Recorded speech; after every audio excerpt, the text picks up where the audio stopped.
사랑과 은혜의 하나님, 감사와 영광을 올려드립니다. 이 땅에서 우리를 구원하시고 십자가의 사랑으로 오늘도 붙드시니 감사합니다. 어렵고 힘든 환경과 상황 속에 하나님의 살아계심을 체험하게 하시고 그 능력을 경험하는 믿음의 백성들이 될 수 있도록 우리를 붙드시고 은혜 내려 주시옵소서. 가정을 위해, 나라와 민족을 위해 우리의 삶의 역사하신 하나님을 붙들고 기도할 때 하나님께서 은혜 베풀어 주시고 응답하실 줄 믿습니다. 우리 안에 있는 모든 어두움을 몰아내 주시고 살아계신 하나님께서 역사해 주시는 그러한 시간이 될 수 있도록 하나님 우리를 붙들어 주시옵소서. 우리 사랑하는 명성의 모든 가족들, 이 자리에나 온라인으로나 드려지는 모든 예배에 좌정하시고 임하여 주셔서 하나님 영광 받아 주시옵소서. 살아서 역사하시는 우리 주 예수 그리스도의 이름으로 기도드립니다. 아멘. 하나님의 말씀은 요한계시록 11장 1절로 3절 말씀입니다.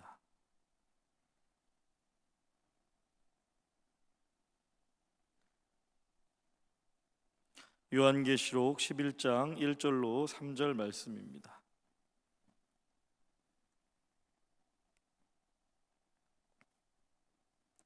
함께 한 목소리로 읽겠습니다. 또 내게 지팡이 같은 갈대를 주며 말하기를 일어나서 하나님의 성전과 제단과 그 안에서 경배하는 자들을 청량하되 성전 밖 마당은 청량하지 말고 그냥 두라. 이것을 이방인에게 주었은즉 저희가 거룩한 성을 마을 2단 동안 짓밟으리라. 내가 나의 두 증인에게 권세를 주리니 저희가 굵은 베옷을 입고 1260일을 예언하리라. 아멘. 할렐루야. 반갑습니다. 주님의 이름으로 함께하는 모든 성도님들 축복하고 주님의 은혜를 전합니다. 쉽지 않은 시대가 더 가까이 오게 된 것 같습니다. 앞을 알 수 없는 시대가 쉽지 않은 시대인 것 같습니다. 예측을 가능한 그러한 환경 속에 있었다면 어떻게든 넘어보려고 했는데 예측할 수 없는 일들이 일어나서 너무나 쉽지 않은 그런 시대가 더 가까이 오게 된 것 같습니다. 그러나 하나님께서 우리에게 말씀하시는 것은, 분명한 것은 시작이 있으면 끝이 있고 처음이 있으면 마지막이 있다는 것을 하나님께서 우리에게 말씀해 주고 계십니다. 우리의 인생을 시작하신 이가 끝내실 것이고, 그리고 하나님의 계획은 반드시 이루어질 것입니다. 그러니까 환경과 상황을 뛰어넘어서 우리를 향하신 하나님의 계획이 반드시 있고, 그리고 우리를 이 땅에 부르신 시작이 있다면 마지막까지 하나님께서 지켜주시고 인도하실 줄 믿습니다. 그렇다면 하나님의 말씀을 대하는 이 어려운 시대 가운데 우리는 이 말씀을 대하면서 하나님을 믿으면서 크리스찬으로서 살아가는 이 환경과 상황, 앞을 알 수 없는, 예상할 수 없는 이 수많은 일들 속에서 우리는 어떠한 믿음의 태도와 자세를 가져야 할까요? 그게 참 중요합니다. 어쩌면 이전 세대보다 우리가 지금 사역하고 함께 예배드리는 세대, 그리고 어쩌면 다음 세대, 우리의 자녀들이 살아갈 세대는 더욱더 끔찍한 일들이 일어날 수도 있다고 생각합니다. 어쩌면 전초전고 같은 일일 수도 있다고 생각을 해요. 마태복음 말씀처럼 소문과 소문, 난리와 난리가 끊이지 않겠지만 이것이 재난의 시작이라 라고 한다면 이 전 세계적인 그러한 공황과 경제적인 질병으로 공황 상태가 하나님의 말씀에 의하면 시작이라면 크리스찬인 우리는 하나님의 말씀 앞에서, 하나님을 믿는 믿음 안에서 어떻게 살아가야 하겠습니까? 어떻게 사는 것이 하나님께서 우리를 향하신 하나님의 뜻임의 인도하심일까요?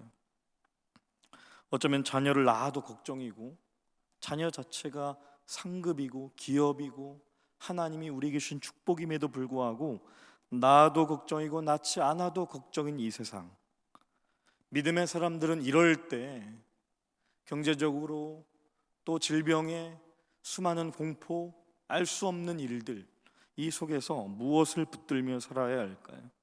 이런 시대에 우리를 부르셔서 우리를 통해서 우리를 통로로 사용하셔서 세상에 전하고 싶은, 그리고 우리의 자녀들에게 전하고 싶은 하나님의 말씀과 하나님의 마음은 어떤 것이겠습니까? 오늘 본문에 나오는 두 증인이 나오죠. 두 증인.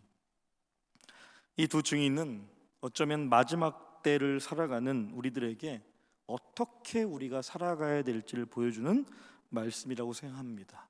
이 두 증인은 교회이며 성도이며 가정이며 우리 자신이며 내가 주님이 거하시는 거룩한 성전 되어서 이 땅을 살아가는 모습을 우리에게 보여주는 모습을 성경에서 말씀해주고 있는 거예요. 이 두 증인을 통해서 우리가 이 땅의 크리스찬으로서 어떻게 살아가야 될 것인가 라는 것을 말씀해주고 있다는 거죠. 증인의 헬라어는 마르투스라는 이름으로 그 뜻은 순교자라는 뜻을 가지고 있습니다. 그렇습니다. 증인은 순교자의 삶을 살아가는, 하나님의 사랑이 영원히 함께하리, 순교자의 삶을 사는 이에게라고 말씀하신 거죠. 어쩌면 우리에게 목숨을 걸 분명한 명분이 있다. 크리스찬으로 이 땅을 살아가는 것은 거기에 내 목숨을 걸어도 될 만한 충분하고 너무나 영광스럽고 분명하고 확실한 명분과 대의와 진리와 하나님의 뜻이 있는 거죠. 그래서 초대교회 수많은 성도들이 자기의 목숨 아까워하지 않고 복음을 증거하다가 화형을 당하고 끓는 기름 가마솥에 들어갔던 것처럼, 어쩌면 위기의 때에 하나님께서 크리스찬으로서 이 땅을 살아가라고 하시는 것은 우리를 통로로 뭔가 보여주고 싶은 것이 있다는 거죠.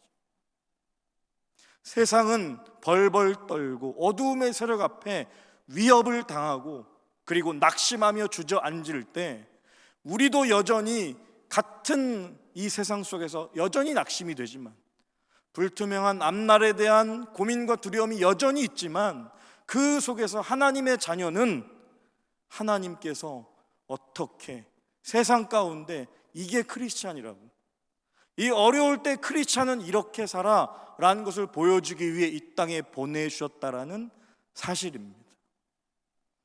오늘 말씀을 통해 그러한 하나님의 인도하심과 구체적인 부르심을 보기를 원합니다. 목숨 걸고 주님을 증거하는 사람을 증인이라고 말합니다. 우리의 삶에 예수님이 증인되어서 예수님을 증거해야 하는데, 이 땅의 수많은 괴롭힘, 우한 폐렴으로 결국 괴롭히고 우리를 막고 그리고 우리를 힘들게 하고 좌절시킨다 할지라도 성경이 드러나고 증거하고 보여주는 것은 우리가 결국은 참 교회가 되어서 이 여기 성경에 나오는 두 증인과 같은 진정한 교회, 참 예배자가 되어서 결국은 참 교회, 참 예배자, 참 성도는 반드시 승리한다는 것을 우리에게 말씀해 주시는 것입니다.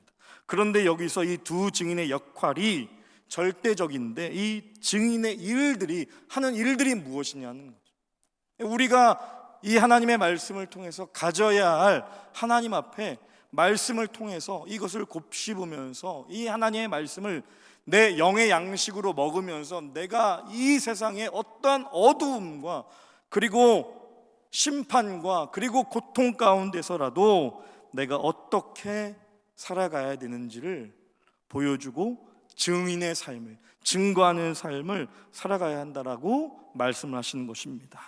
첫 번째, 이런 삶을 살고 있어요. 1절에 보니까 또 내게 지팡이 같은 갈대를 주며 말하기를 일어나서 하나님의 성전과 제단과 그 안에서 경배하는 자들을 청량하되 라고 말씀을 하고 있습니다.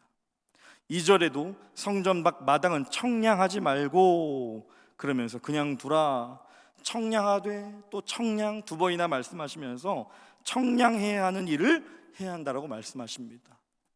두 증인에게 그리고 우리에게 말씀하시는 것은 바로 이것입니다.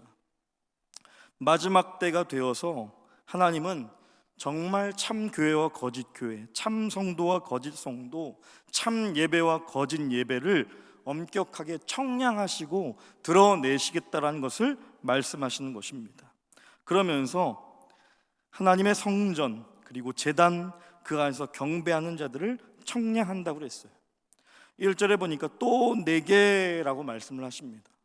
그 말은 이 말씀을 하시기 위해서 앞에 무엇인가 이 1절부터 이하의 11장 이하의 말씀을 해주시기 위해서 뒷받침하고 있는 성경적인 증거와 그리고 하나님의 말씀의 모습들을 이미 말씀하시고 또라고 말씀하시는 거죠. 그러니까 앞에서 이 두 증인에게 주시는 청량하시고 그리고 말씀하신 이것을 위해서 앞에서 무엇인가 이미 말씀을 해 놓으시고 그리고 또 다시 내게 지팡이 같은 갈대를 주면서 청량하라고 말씀하시는 장면입니다. 성경을 읽을 때, 성경을 묵상할 때 중요한 포인트가 뭐냐면 바로 이러한 내용들이에요. 흐름입니다. 흐름. 맥락을 짚어가면서 읽는 일이에요. 전후 맥락과 앞뒤 상황과 이 성경권 이 안에서 말씀하신 요한계시록, 또 마태복음 마태복음, 또 시편님의 시편, 여기서 말씀하시고자 하시는 하나님의 말씀, 문화적 배경, 역사적 배경, 지리적 배경, 저자의 의도, 그를 통한 하나님의 뜻, 이러한 것들에 대한 전체적인 맥락을 알고 성경을 읽는 것과 아닌 것과는 많은 차이가 있습니다. 이단 사이비는 성경을 읽을 때 그리고 해석할 때 맥락이 없는 거예요. 앞뒤 전후 맥락이 없이 그저 좋은 구절, 원하는 구절만 짜집기 해놓는 거죠. 이런 걸로 비유가 될 수 있을지는 모르겠습니다만 마치 시험을 보는 학생에게 쪽집게 과외 같은 거예요. 그러니까 예수님을 믿고 그리고 하나님 앞에 말씀을 공부하는데 너무나 이 하나님의 말씀이 방대하고 전후 맥락을 다 이해하고 읽기에는 내 실력이 너무나 부족하고 연약하다고 생각한 탓에 그저 하나님의 말씀을 카드를 뽑듯이 쪽집게 과외를 해주듯이 지금의 내 상황과 어려운 상황에 맞는 말씀을 주세요. 여기에 너무 우리가 이러한 신앙의 성경적인 문화 가운데 우리가 훈련받고 성장을 해야 되는데 그저 내 눈앞에 보이는 환경에 대한 하나님의 응답과 하나님의 뜻을 알려주시라는 것에 급급한 나머지 여기에 흔들리는, 그래서 이단 사이비의 종교에 정통교회가 흔들리고 그리고 그런 성도들이 참 많은 것이 안타깝지만 우리는 분명하게 거기에 대해서 경계해야 된다는 사실이에요. 성경에 대한 원어적인 해석도 없고 문맥에 대한 해석도 없고 구속사적인 예수 그리스도의 창세기부터 요한계시록까지 흐르는 초림과 재림, 이미와 아직 사이에 있는 하나님의 복음에 대한 전혀 이해할 수 없는, 이해되지 않는 그런 하나님의 말씀은 덮어놓고 그저 여기 구절 저기 구절을 짜집기에 와서 쪽집게 과외하듯이 우리에게 필요한 건 이런 말씀입니다, 이런 비유입니다 라는 것에 넘어가지 않아야 하는 이유는 뭐냐면 성경은 끊임없는 문맥을 통해서 묵상과 흐름과 계보와 그리고 아브라함을 부르셔서 복의 조상으로 근원으로 만드셔서 거기서 끝이 아니다, 너를 통해 하늘의 별과 바다의 모래와 같은 큰 민족을 이루겠다. 아브라함과 이삭과 야곱과 요셉을 거쳐서 이미 아브라함에게 약속하신 그 약속이 애굽 땅에 430년간 노예로 머무르게 되고 출애굽하여서 나온 광야 여정에 하나님께서 그들에게 성막과 그리고 십계명 그리고 수많은 하나님의 율법들을 하나하나 알려주시면서 하나님의 백성으로 만들어 가시면서 여호수아를 통해 가나안, 아브라함에게 주셨던 복의 땅, 드디어 그 영적인 복의 땅을 차지하는 그 과정, 그 속에 흐르는 예수 그리스도의 하나님의 언약과 말씀에 구속사에 흐르는 문맥과 흐름은 무시한 채 그저 여기 성경 저기 성경 원하는 구절 끌어와서 내 상황과 환경에 맞는 그러한 하나님의 응답과 뜻을 알려달라고 하는 것은 전혀 성경적이지 않고 전혀 올바른 성도의 삶, 하나님의 말씀을 대하는 성도의 삶이 아니라는 거예요. 이 11장 또 내게 말씀하시면서 그 앞절에 이런 말씀이 있습니다. 10장 그 앞장부터 나팔을 부는, 첫 번째 나팔, 두 번째 나팔, 나팔을 부는 불 때마다 일어나는 재앙에 대해서 요한계시록 설명해 주고 있는데, 10장 7절에는 일곱째 천사가 소리내는 날 그 나팔을 불게 될 때에 하나님의 비밀이 그 종 선지자들에게 전하신 복음과 같이 이루리라. 그러면 오늘 11장에 말씀하신 이 말씀은 무엇입니까? 그렇습니다. 하나님의 비밀이 그 종 선지자들을 통해서 복음과 같이 이루어지는 그러한 삶을 두 증인을 통해서 살게 하시겠다는 걸 이미 일곱째 나팔을 부면서 선언하시고 11장에 들어가고 있는 거예요. 그런데 그런 말씀을 하시면서 뭐라고 하느냐, 9절에 보면 내가 천사에게 나아가 작은 책을 달라 한즉 천사가 가로되 갖다 먹어버리라. 내 배에는 쓰나 내 입에는 꿀같이 달리라 하거늘. 바로 이거예요. 말씀을 먹는 것. 시편 1편에 시편을 고백하는 첫 관문에서 복 있는 사람으로 시작하면서 말씀한 게 무엇입니까? 악인의 꾀를 쫓지 아니하고 죄인의 길에 서지 아니하고 오만한 자의 자리에 앉지 아니하고 오직 여호와 율법을 즐거워하며 그 율법을 주야로 묵상하는 자로다. 그 묵상이 뭐예요? 곱씹다, 말씀을 먹다. 그런데 보세요 여러분, 우리가 육의 양식을 많이 먹어도 배탈이 나죠. 영의 양식을 많이 먹으니까 뭐예요? 배는 쓰나.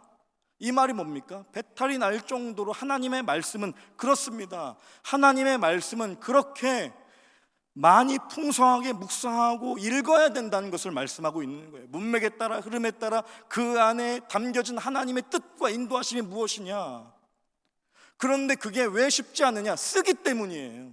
때로는 육의 양식을 먹을 때 탈나는 것처럼 영의 양식을 너무나 많이 먹는 일이 우리에게는 쉽지 않다는 것을 말씀합니다. 그런데 그래서 먹지 말라고요? 아니죠. 써도 먹어야 된다. 왜? 그 후에는 내 입에는 뭐라고요? 꿀같이 달리라. 하나님의 말씀이 진짜 꿀같이 다는 일이 언제 생기는 줄 아세요? 배에 쓰도록 먹을 때인 거예요. 탈이 날 정도로 영의 양식에 관심이 있고 문맥과 흐름을 따라 앞뒤의 문맥을 보면서 아 그렇구나, 오늘 1절부터 3절에도 나오는 말씀을 나누겠습니다만 그렇구나, 곱씹고 이해되지 않으면 또 곱씹고, 그러다 보니까 내 배는 쓴 거예요. 쓴 약을 먹는 것처럼 거부하고 싶고 성경을 훈련하고 말씀을 묵상하는 일이 쓴 거예요. 그러나 그게 훈련이 되고 반복하고 곱씹어 묵상하고 주야로 밤과 낮으로, 시편의 밤과 낮, 힘들 때에도 평안할 때에도 상관없이 언제나 하나님의 말씀을 묵상하는 자는 어떤 때가 온다는 거예요? 꿀같이 달리라. 10절에 그걸 다시 반복하죠. 내가 천사의 손에서 작은 책을 갖다 먹어버리니 내 입에는 꿀같이 다나 먹은 후에는 내 배에서 쓰게 되더라. 이 반복의 과정이 신앙생활인 거예요. 하나님의 말씀을 정말 내 삶에 어떠한 것보다 풍부하게 풍성하게 먹는 일. 그러므로 이단 사이비에는 정말 성경에 대한 제대로 된 해석이 하나도 없는 것입니다. 있을 수가 없는 거예요. 정통교회만큼 정말 이단 사입이 잘못된 것처럼 속성 6개월 신학교 과정, 목사 과정을 만들어 놓는 그런 일들이 있을 수가 없는 거죠. 말씀을 묵상하면서 힘든 싸움을 하면서 결국 꿀처럼 단 하나님의 말씀을 먹으니 이제 그 말씀에 먹은 자가 11절에 뭐 하는 것입니까? 저가 내게 말하기를 내가 많은 백성과 나라와 방언과 임금에게 다시 예언하여야 하리라 하더라. 그러면서 11장에 또 내게라는 거죠. 지팡이 같은 갈대를 주며, 자 이렇게 말씀을 묵상하니까 지팡이 같은 갈대로 청량하는 일이 무엇인지 이해가 되기 시작합니다. 청량한다는 것은 보통 다시 세우고 다시 건축하는 일을 앞두고 하는 일을 말합니다. 이것에 대해서 에스겔, 오늘 이 사도 요한도 에스겔 성경을 인용하면서 말씀하는 건데 40장 15절에 너는 성전을 장대 갈대로 측량하라 라고 말씀하고 있어요. 왜냐? 바벨론의 침공을 받아서 성전이 완전히 무너진 상태인 거예요. 이스라엘 예루살렘이 말입니다. 그래서 이 에스겔 선지자를 통해서 다시 세우려고 성전 측량을 했는데 오늘 이 요한계시록에도 완전히 헤롯 성전이 다 무너지고 초토화되어서 다시 세우고 측량하라는 것을 하나님께서 증인을 통해서 명령하시는 것입니다. 우리에게 영적인 의미가 무엇입니까? 환경과 상황과 일상이 압도하는 그런 문제 앞에 우리가 무너지는 일들이 무엇인 거예요? 우리 안에 영적 성전이 무너지게 되는 것입니다. 영적 성전이 무너지는 것이 무엇입니까? 참교회, 거짓교회, 참성도와 거짓성도, 참예배와 거짓 예배가 드러나게 되는 거예요. 그러면서 다시 회복하고 세우시겠다는 것을 말씀하시는 것입니다. 우리를 통해서 이러한 지금 코로나 바이러스와 수많은 어려움 속에서 하나님께서 다시 우리를 통해서 청량하시고 세우시겠다는 것을 말씀하고 계십니다. 모든 것이 망하고 모든 것이 폐하되었다 할지라도 하나님이 망한 우리를 세우실 것인데 무엇으로 청량하라고 하십니까? 이게 중요하죠. 이런 것이 하나님의 말씀을 묵상하면서 보이기 시작하는 것입니다. 지팡이 같은 갈대로 하라고 하십니다. 지팡이 같은 갈대 무엇입니까? 정확한 치수를 재는 그럴듯한 것이 아니에요. 그렇죠? 지팡이 같은 갈대 어디 걸어가다가 걸려서 주워든 같은 그러한 지팡이 같은 갈대를 들고 와서 하나님의 성전을 건축하라고 하십니다. 초라합니다. 연약합니다. 누구나 무시하는, 길 가다가 그냥 짓밟고 차버리는 갈대입니다. 아무도 그 연약하고 무시받고 수치스러운 사람의 말을 들어주지 않습니다. 늙은 사도 요한도 지팡이 같은 갈대 같은 지팡이밖에는 없습니다. 그런데 이것으로 어떻게 측량을 한다는 말씀입니까? 이러한 갈대 같은 사람들은 다 무시합니다. 교회 안에도 우리 세상에서도 갈대 같고 연약하고 그리고 정말 힘든 어려운 가운데 있는 사람들은 다 무시합니다. 그런데 하나님은 두 증인을 통해서 성전을 갈대로 청량하고 다시 세우시겠다는 것입니다. 갈대 같은 성도, 연약하고 무시받고 힘없는 자들을 통해서 세우시겠다는 뜻이며, 그리고 그들을 향한 나의 태도가 참된 교회의 모습이라고 말씀을 하시는 것입니다. 연약함을 바라보면서 애통해하면서 함께 기도해 주는 것이 참교회와 거짓교회, 참 예배자와 거짓 예배자를 청량하는 기준이 될 거라는 것을 말씀하시는 말씀이 뭡니까? 지팡이 같은 갈대라는, 겉으로 보기에 화려하고 학벌과 수준과 엘리트와 뭔가 보이는 것을 갖춘 사람들을 향해서 환영하고 손뼉치는 그러한 태도가 아니라 교회 안에 연약하고 질병 가운데 힘들어하고 고통당하는 자들을 내가 어떻게 대하고 기도하고 그리고 어떠한 마음을 가지고 있느냐의 태도가 하나님께서 그들을 세우실 뿐 아니라 이것이 참 교회, 참 예배자의 모습이라는 것을 설명해 주시는 거예요. 이것이 갈대로 성전을 측량하라는 말씀의 해석입니다. 우리가 어떤 태도로 듣느냐에 따라서 분별을 하고 측량을 하는 것입니다. 지식으로, 세상 권력으로, 이 땅의 능력으로 가진 것으로 사람을 분별하는 것이 아니라 연약한 갈대로, 그리고 연약한 우리의 모습으로 사람들을 분별하는 것을 말씀하고 있습니다. 배우자를 볼 때도 뭔가 가진 것이 아니라 갈대를 가지고 분별하는 것이 진짜를 볼 수 있는 것이고, 친구를 만날 때도 동업자를 만날 때도 학벌, 돈 자랑, 세상 자랑하는 친구가 무슨 진짜 친구이겠는가라는 것을 청량할 수 있게 되는 것입니다. 우리가 교회 안에 참된 교회로, 참된 예배자로 세워진 것은 바로 이렇게 사람들을 갈대로 측량하고 갈대로 분별하는 것입니다. 잘난 척하는 것이 아니라 나의 없음을 자랑하면서 사람들을 분별해 가야 한다는 것을 말씀합니다. 2절에 보니 성전 밖 마당은 청량하지 말고 그냥 두라고 하셨어요. 이것을 이방인에게 주었으니 저희가 거룩한 성을 42달 동안 짓밟으리라. 자, 3절에 보면 내가 나의 두 증인에게 권세를 주리니 저희가 굵은 베옷을 입고 1260일을 예언하리라. 사실 요한계시록에 반복해서 등장하는 한때, 두때, 반때, 3년 6개월, 42달, 1260일 똑같은 말이에요. 다 상징하는 것이 똑같습니다. 다시 말하면 42달을 계산하면 1260일이에요. 1260일을 또 다른 말로 하면 3년 반입니다. 그런데 뭐라고 말씀하십니까? 42달 동안 짓밟으리라.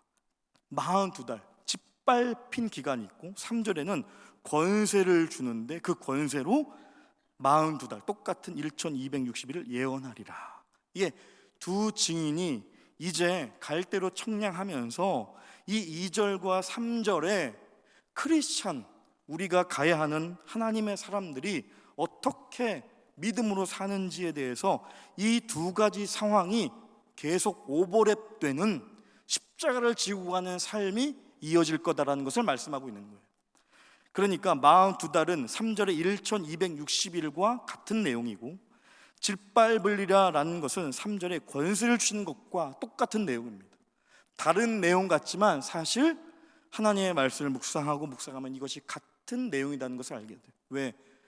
결국 하나님의 권세는 십자가에 짓밟히는 권세 안에서 십자가의 고난을 통한 하나님의 영광인 것을 우리에게 드러나는 것이 예수 그리스도의 사역이고, 예수 그리스도를 바라보면서 믿음으로 사는 증인된 우리가 이 땅에서 보여주고자 하는 것도 바로 이 십자가의 영광이라는 거예요. 진짜 크리스천의 권세는 언제 나타나느냐?